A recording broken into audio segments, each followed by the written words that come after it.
kekhawatiran yang semacam inilah yang Tuhan Yesus tegur. Janganlah kamu khawatir tentang hidup. Nah, hidup di sini nih yang dibicarakan Tuhan Yesus itu adalah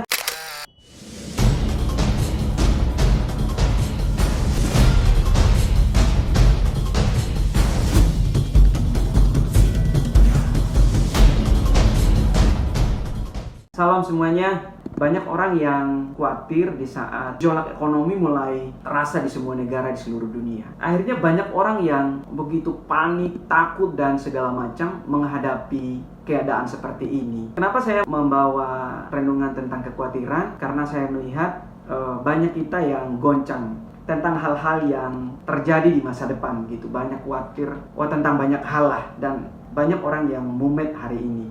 Tapi lebih dari semuanya itu, saya nggak tahu persoalan kita masing-masing. Kita yang paling tahu persoalan kita masing-masing.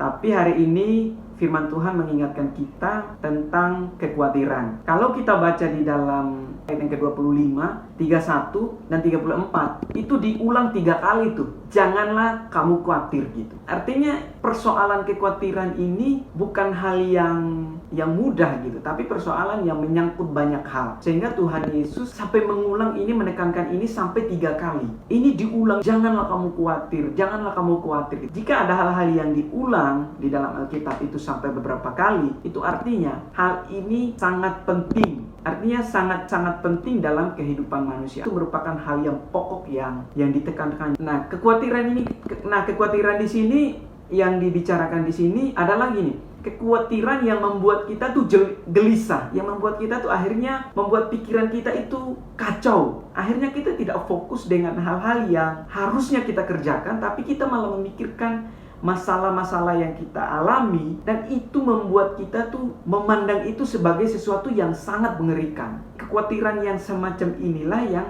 Tuhan Yesus tegur. Janganlah kamu khawatir tentang hidup. Nah, hidup di sini nih yang dibicarakan Tuhan Yesus itu adalah tentang hidup yang kekal. Karena kalau kita lihat di situ, dia bilang di situ bukan hidup secara badani gitu, tapi hidup yang kekal. Kalau di situ kan dipakai kata zoe gitu, hidup yang batinia. Jadi yang ditekankan di situ tuh persoalan batinia, persoalan hati kita. Mengapa kita nggak boleh khawatir dalam kehidupan kita? Nah, ada beberapa hal yang saya catat di sini. Kenapa kita nggak boleh khawatir? Yang pertama adalah fokus kita bukan pada Tuhan, tapi pada masalah. Sadar atau tidak, ketika kita khawatir, fokus kita bukan kepada pertolongan Tuhannya, tetapi kepada masalah yang kita alami. Sehingga ketika kita mengalami masalah, yang kita pikirkan adalah hal-hal yang negatif dalam kehidupan kita.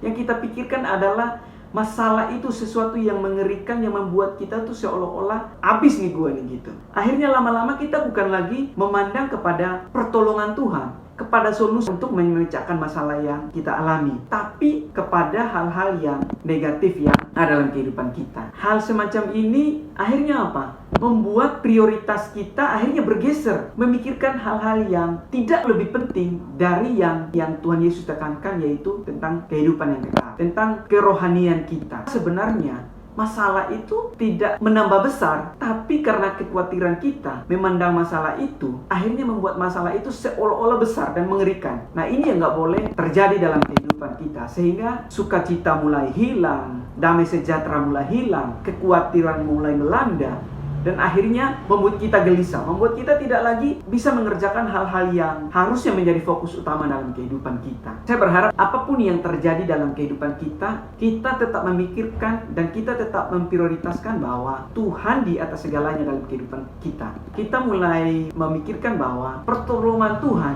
itu jauh lebih besar dari apa yang kita alami saat ini. Yang berikutnya adalah karena ketika kita khawatir, akhirnya mengaburkan pengharapan kita kepada Tuhan, mengaburkan harapan kita akan pertolongan Tuhan, akan janji-janji Tuhan, sehingga seperti kita tuh lagi menyelam di air yang keruh, dan kita tidak bisa memandang sekeliling kita. Yang kita bisa lihat adalah kegelapan, ketakutan. Akhirnya membuat kita melihat sekeliling kita itu sesuatu yang negatif. Ketika kita melihat berita di media sosial, televisi, dan segala macam, menambah kekhawatiran kita, bukan menambah hal-hal itu sebagai informasi bagaimana kita harus survive untuk menangani masalah-masalah dalam kehidupan kita. Nah, kekhawatiran yang berlebihan seperti inilah akhirnya membuat kita tuh kurang percaya. Sehingga Tuhan Yesus bilang apa? Hai kamu orang yang kurang percaya. Artinya orang-orang yang khawatir berlebihan dalam kehidupannya tentang hal-hal yang lahiriah, itu adalah tanda-tanda orang yang mulai kurang percaya akan pertolongan Tuhan. Yang saya maksud di sini bukan kita tidak ada rasa cemas, tapi jangan sampai kekhawatiran itu menguasai kehidupan kita, menguasai pikiran kita, sehingga harapan kita tuh kosong. Akhirnya membuat kita kurang percaya akan Tuhan, kurang percaya akan pertolongan Tuhan, dan membuat iman kita tuh bukan malah naik, tapi malah drop. Nah, saya ingat suatu perkataan yang menurut saya sangat positif sekali dari Albert Einstein. Albert Einstein bilang begini, aku bukannya terlalu pintar, tapi aku tinggal lebih lama dalam masalah. Maksudnya di sini gini, dalam masalah-masalahnya, dia bisa melihat dalam tantangan yang dihadapi, dia bisa melihat solusi di tengah-tengah masalahnya. Dia bukan menganggap masalah itu sebagai sesuatu yang menakutkan, tapi sebagai pembuktian bahwa imannya itu akan bertumbuh. Setahu saya, kesaksian-kesaksian yang hebat itu dihasilkan dari masalah-masalah yang hebat yang dialami orang-orang percaya. Kita lihat kehidupan murid-murid, kehidupan Paulus dan semuanya. Kesaksian yang hebat dari mereka yang menguatkan banyak orang bukan dilahirkan dari hal-hal yang gampang yang dialami oleh mereka, tapi dilahirkan dari masalah-masalah yang sangat pelik dalam kehidupan mereka. Tapi karena mereka fokus kepada Tuhan, bukan fokus kepada masalah mereka, mereka memandang kepada Tuhan, akhirnya membuat mereka tuh keluar sebagai pemenang, keluar sebagai orang-orang yang tetap berharap dan bergantung sama Tuhan. Walaupun dunia memandang mereka tuh seperti seorang yang kalah dalam kehidupan mereka, tapi mereka tetap percaya. Mereka tidak melakukan hal-hal yang menghalalkan segala cara untuk keluar dari masalah mereka, tapi mereka tetap setia memandang pada pertolongan Tuhan, dan akhirnya mereka keluar dari masalah mereka. Nah, saya berharap kita pun sebagai orang-orang percaya tetap memandang kepada pertolongan Tuhan, memegang firman Tuhan, membaca firman Tuhan, merenungkan firman Tuhan, sehingga yang dihasilkan bukan kekhawatiran, tapi kekuatan dalam kehidupan kita. Bukan ketakutan, tapi kekuatan. Ketika kita betul-betul memandang kepada Tuhan, di saat-saat seperti itulah kasih Tuhan itu menjadi sempurna dalam kehidupan kita. Dalam masa-masa sulit seperti inilah kita betul-betul merasakan, wow, Tuhan tuh baik banget gitu. Tuhan kok begitu luar biasa menolong kita. Yang berikutnya adalah prioritas kita sehari-hari dalam kehidupan kita adalah kepada hal-hal yang kita anggap penting, padahal itu gak penting, bukan itu yang utama. Akhirnya fokus kita sehari-hari, hari demi hari, waktu demi waktu, bukan lagi kepada persoalan yang lebih penting dalam kehidupan kita, yaitu tentang kehidupan yang kekal, tapi kepada hal-hal yang lahiriah. Padahal kalau kita tahu menurut survei, yang manusia khawatirkan dalam kehidupannya tidak lebih dari 10% itu terjadi dalam kehidupan kita. Nah, itu fakta. Ketakutan yang kita alami saat ini itu hanya melemahkan iman kita. Kita tidak lagi memandang kepada apa yang Tuhan mau kerjakan dalam kehidupan kita, kepada solusi-solusi yang baik yang datang dari orang-orang di sekitar kita. Sehingga dari hari ke hari membuat kita tuh semakin hari semakin takut, membuat kita semakin hari semakin depresi, membuat kita semakin hari semakin stres, sehingga sulit banget untuk kita bangkit kalau kita nggak pernah mengingat tentang pertolongan Tuhan dalam kehidupan kita. Jangan berharap kita akan kembali kepada prioritas kita. Kita jangan berharap kembali kepada cinta kita yang mula-mula kepada Tuhan. Jangan berharap kita kembali kepada hasrat kita yang mula-mula kepada Tuhan. Dalam Filipi 4 ayat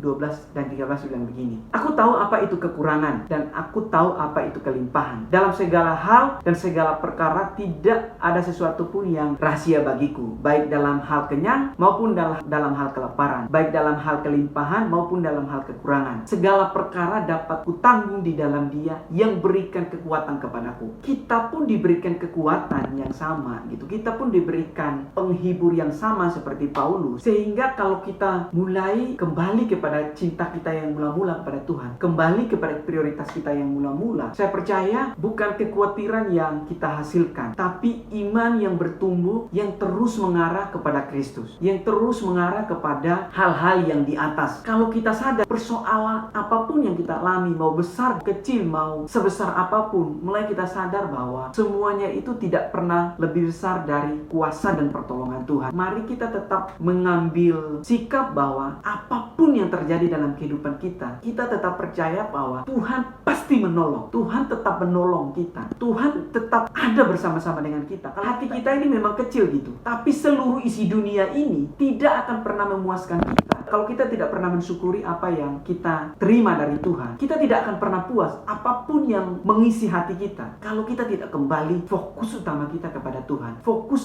utama kita kepada kerajaan Allah. Kerajaan Allah soal apa sih? Soal damai sejahtera, soal sukacita, soal kasih yang orang lain rasakan dalam kehidupan kita. Semoga lewat firman yang kita dengar ini, kita mulai mengingat kembali kepada Tuhan yang tetap ada bersama-sama dengan kita. Walaupun saat kita menangis, Tuhan tetap ada mendekap kita dan menghapus air mata kita. Amin.